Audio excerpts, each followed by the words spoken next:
देखिए, मैंने अभी माननीय सर्वोच्च न्यायालय का पूरा आदेश नहीं पढ़ा। मैं उसको स्टडी करूंगा और मेरे आज भी याद है कि मैं लगातार लाइब्रेरी जाता हूं कॉन्स्टिट्यूशन असेंबली की जो डिबेट्स हैं, जब ये रिजर्वेशन पैटर्न आया उसको स्टडी करने के लिए आज भी मुझे उस पर जाना पड़ेगा। बहुत इंपॉर्टेंट है क्योंकि डॉक्टर बाबा साहब अम्बेडकर के जो है बहुत सारे जो हैं बातें चर्चा उन्होंने जो है उनके कोर्ट्स को उसमें यूज किया है। लेकिन बड़ी बात यह है कि एक पॉलिसी हमने अंग्रेजों के समय से सुनी थी, डिवाइड एंड रूल। मुझे ऐसा लगता है कि ये जो एकजुटता शेड्यूल कास्ट शेड्यूल ट्राइब के लोगों में हो रही है उसको तोड़ने के लिए डिवाइड एंड रूल की पॉलिसी को इख्तियार किया जा रहा है।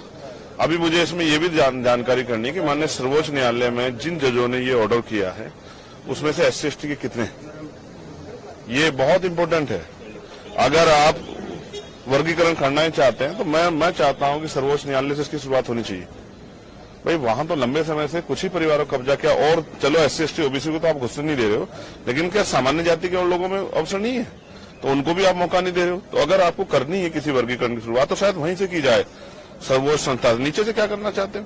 क्या मॉनिटरिंग किए कभी SC/ST के जो आपने ऑर्डर किया था रिजर्वेशन इन प्रमोशन का, आपने कहा सरकार दे सकती है, क्या कभी मॉनिटरिंग किया आपने? SC/ST का बैकलॉग भरा गया, कभी आपने मॉनिटरिंग की? SC/ST पे जो कास्ट एट्रोसिटी हो रही है किन जातियों पे हो रही है, आपने कभी मॉनिटरिंग की? क्या आपको जानकारी है कि क्या आंकड़े हैं SC/ST को जो रिजर्वेशन मिल रहा है नहीं मिल रहा है, उनकी आर्थिक स्थिति के क्या आंकड़े आपके पास? बंद कमरे में बैठ के कुछ भी फैसला ले लिया जाएगा और मुझे फिर कॉन्स्टिट्यूशन के साथ खड़ा होना पड़ेगा।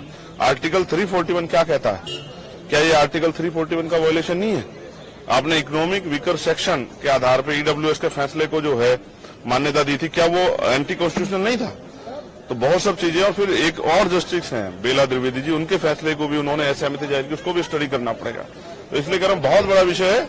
अगर कोई हमें बांटने का प्रयास करेगा किसी गलत मंशा से, अगर वास्तविकता में नीचे जो लोग हैं उनको उठाना चाहते हो तो जो जितना NFS करके संविदा, लेटरल एंट्री और तमाम तरह की ठेकेदारी करके जो SC/ST की नौकरियों खाया जा रहा है उस पर क्यों नहीं आप स्टैंड लेते?